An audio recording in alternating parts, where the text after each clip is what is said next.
Hmm. Wonder how soon after Jesus' death were the Gospels written? That's a very good question. How soon were the Gospels written after Jesus' death? Because that would, if they were written too late, they would probably not be as reliable. I'm going to search this question up. Hey everyone, have you ever asked the question, how soon after Jesus' death were the Gospels written? Well, that's what today's video is going to be about, so stay tuned and I'll jump right into it. If y'all are new to this channel, or if y'all have been following me for a while, hope y'all are enjoying the video so far. But on this channel, I address the questions that are addressed in Lee Strobel's books, The Case for Christ, The Case for Christianity, and The Case for Miracles. So without further ado, I'm going to go ahead and get started. But if you find this video helpful, please share and like and subscribe. And I'll break down this topic here. Alright, hey guys, so I've got some information on this board here, and so I got information about who Lee Strobel is, and the guy who interviews Dr. Craig Blomberg about the objection or question about how early after Jesus' death were the Gospels written. And so I just want to take a few minutes for those of you who are new to this channel, or who do not know who Lee Strobel is, or Dr. Craig Blomberg, where I'm getting this information from. So I want to make it as most reliable as I can. So in this book here, The Case for Christianity Answer Book, talks about how early the Gospels were written after Jesus' death. And so I want to address who Dr. Craig Blomberg is. And so he's an American New Testament scholar. He's currently a distinguished professor of the New Testament at Denver Seminary in Colorado, where he's been since 1986. His area of expertise is the New Testament.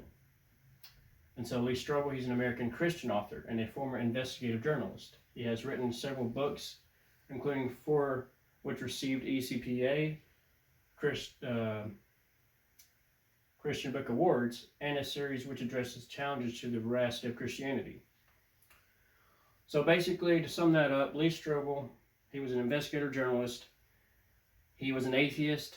His wife became a Christian. He wanted to debunk Christianity, so he set off on basically a 2-year journey to prove that the resurrection was false.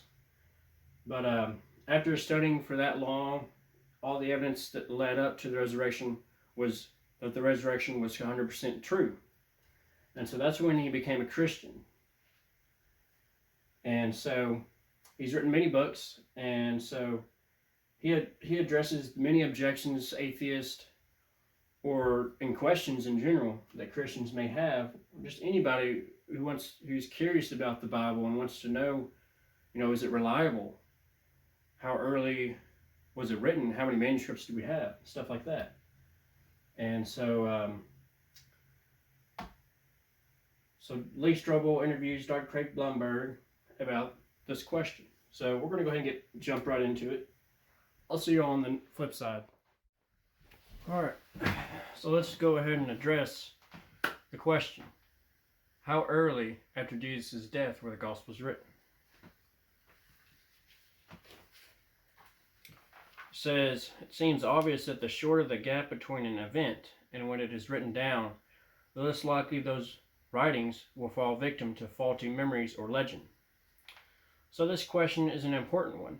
Although the standard scholarly dating of the Gospels is in the 70s AD, 80s AD, and 90s AD, Dr. Craig Blomberg said earlier dates can be supported by looking at the book of Acts, which was written by Luke, a physician, historian, a close companion of the Apostle Paul.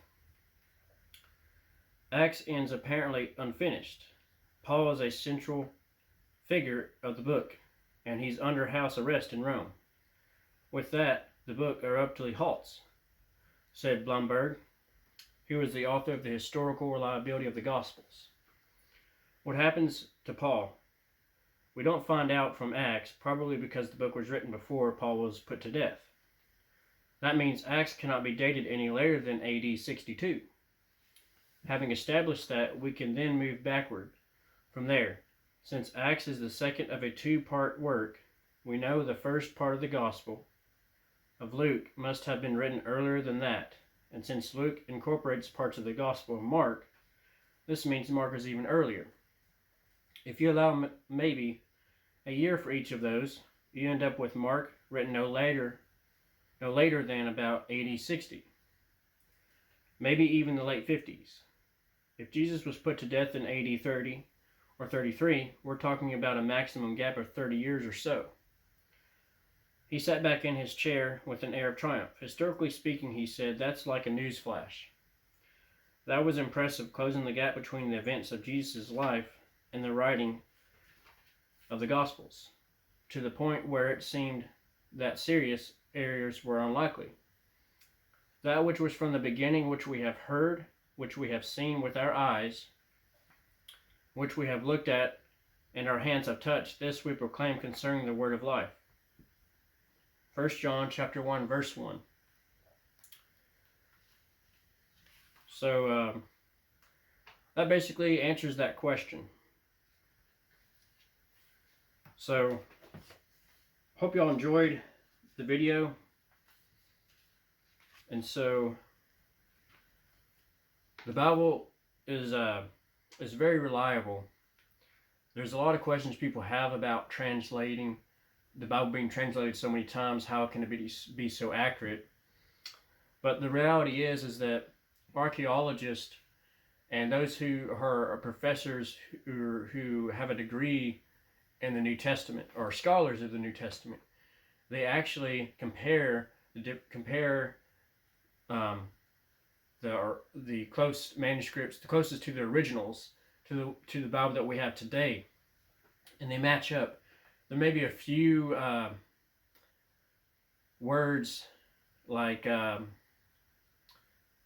English words, because like the manuscripts are written in Greek, Aramaic, and Hebrew. So some of the words may have been put into the sentence in different ways, but once they were put into English, they still had the exact same meaning. It was just put into a way that we were able to understand what it was talking about. So by no way, no means, it was changed. It has the same exact meaning. It's just it was translated into a different language. And that's the only difference that there was. And so in the next topic, I'll be talking about the Dead Sea Scrolls. And those are one of the most awesome and most manuscripts that we've been able to discover, archaeologists have been able to discover. So I hope y'all enjoyed the video. I hope y'all are able to get something out of it, and I'll see y'all when the next video comes out.